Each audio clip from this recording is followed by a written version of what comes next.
Our trip on the Pony Express Overland route hit another roadblock.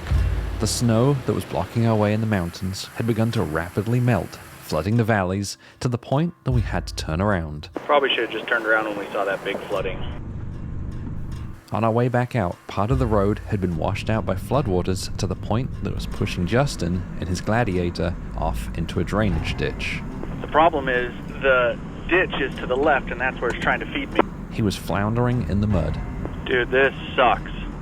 I think we made a mistake. I think we made a mistake pushing through where we should have stopped and turned back.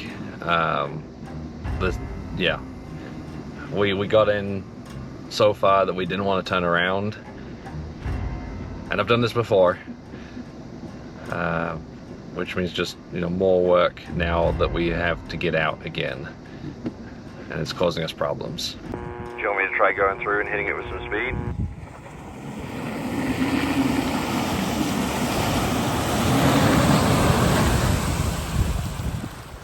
It turns out that brute force and ignorance was the solution.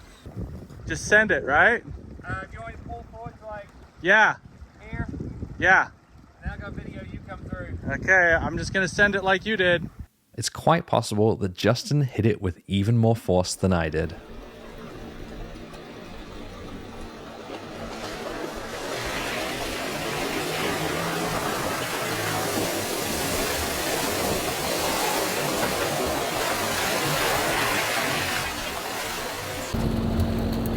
I just sent it. That was a struggle. It was really difficult getting through that section. And honestly, I don't think we should have ever been in that situation. I said it was a mistake to come out here, and Justin said, basically right back when we had our first big mud puddle to cross, he said he thinks we should turn around and just go back and follow the maps. And I pushed us. And I think he was right. And I should have listened to him. Because obviously out here we're a team, and it's not just about what I want to do. It was obviously beyond what he's comfortable with, and he was right. He was the smart one in this case. It's a little ridiculous that like almost half our time doing the Pony Express has been spent not doing the Pony Express. Well, we made it out alive, finally. And we're gonna go around now. So we're gonna go back up north to Elko. Unfortunately, that's where Justin is gonna be leaving me. His last day was going to be tomorrow anyway. He's got stuff he has to get done, and it just doesn't make sense for him to come around and then all the way back south down to Eureka with me for one more night and then have to head home. So I'm going to continue. I'm going to be by myself. I'm not going to do anything stupid, I think, hopefully. So if I come across water, I'm turning around. If I come across snow, I'm turning around. Hopefully it works out okay. In no time at all, we were back in Elko, where we washed the mud off the trucks and then off the bays, and I parted from Justin. I made my way southwest to rejoin the Pony Express Overland route, this time completely alone.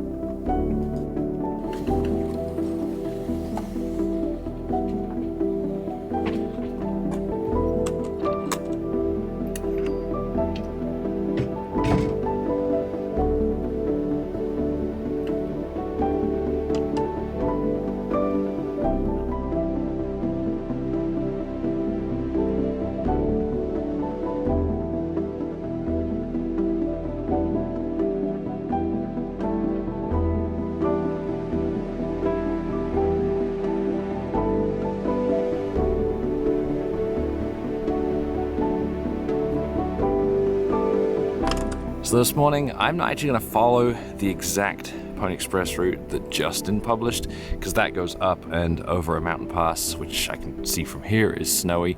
Instead, I'm going to take one of the alternative branches of the Pony Express, which travels along a more maintained road. It still goes over a mountain pass, because that's, well, you have to go through mountain passes to get through this area, but it is more of a maintained road, so I'm hoping since it's a little bit wider, a little bit more exposed to the sun, that it will also be a little bit clearer.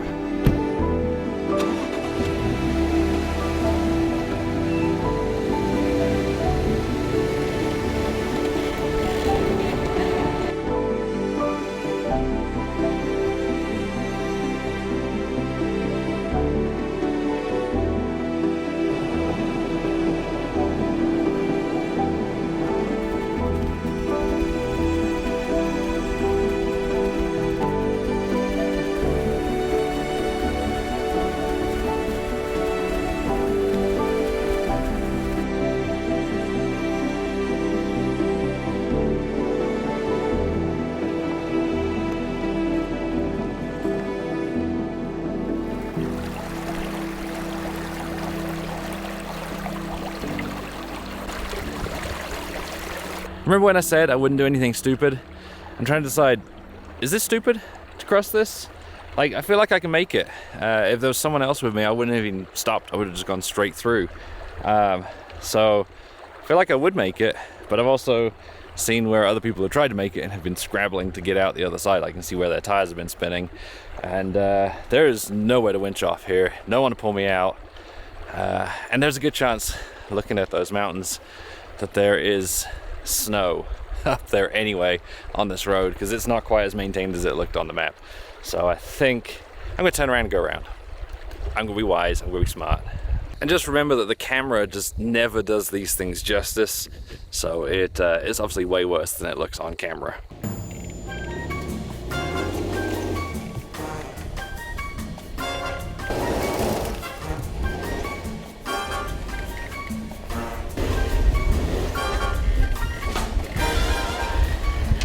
I felt like I was in that scene in Austin Powers where he's trying to turn around in the hallway.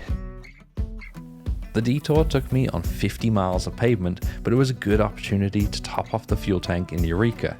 About an hour later, I was pulling off the main road and heading back towards the Pony Express route.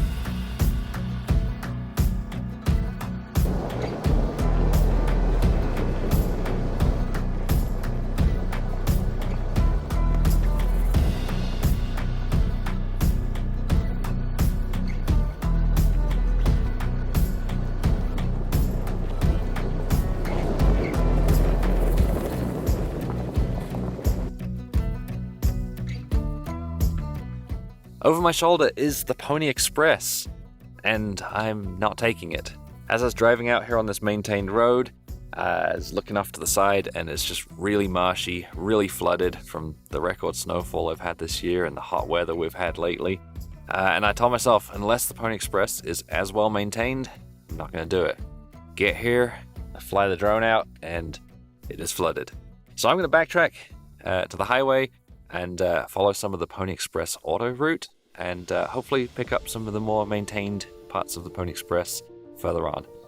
Back on the highway, I went west along US 50, known as the loneliest road in America, through the flooded desert, over the mountains, past Austin, and picked up the Pony Express trail again after the Toyabee mountain range.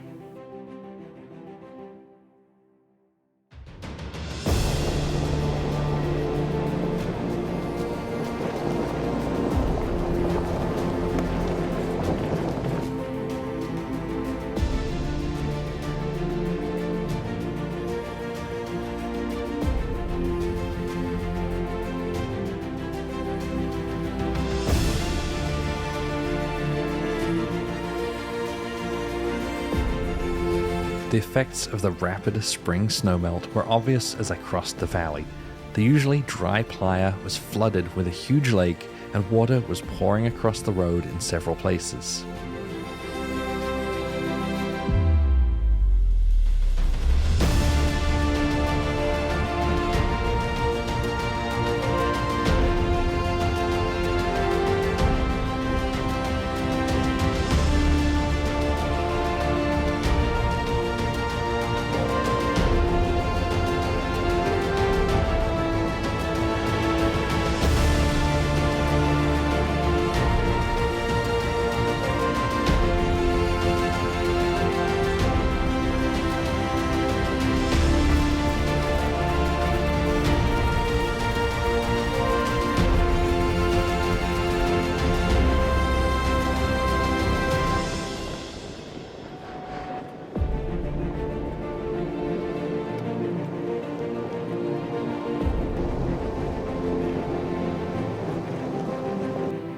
Finally, it was back to pavement on the US 50 again for the last leg of the trip.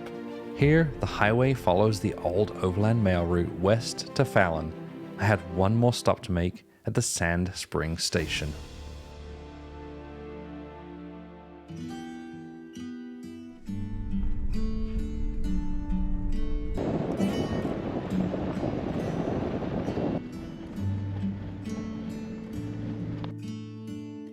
The riders on the Pony Express were well paid for their grueling work in the difficult conditions. At the time, the average unskilled laborer pay was up to $1 per day, and semi-skilled laborers were paid up to $2 per day. Pony Express riders were paid $125 per month, over double what they could expect to earn elsewhere. Unfortunately, the mail route's operational costs were high and it struggled to turn a profit. With the construction of the first transcontinental telegraph, which was faster and cheaper than mailing, the Pony Express came to an end after just 18 months of operation. This is the end of the Pony Express route for me. The mail would have had another 220 miles to go to get to Sacramento, California, but it's all paved roads that I don't particularly want to drive, and I'm out of time. I've got to go south to pick up my wife and my kid, ready for the next trip. If you enjoyed this video, make sure you subscribe to the channel. It is my goal to get to 100,000 subscribers by the end of the year. Thanks for watching. After picking up my wife and kid, we headed out to the beautiful Mojave Road. I'll put a link in the description for you to go watch that video next.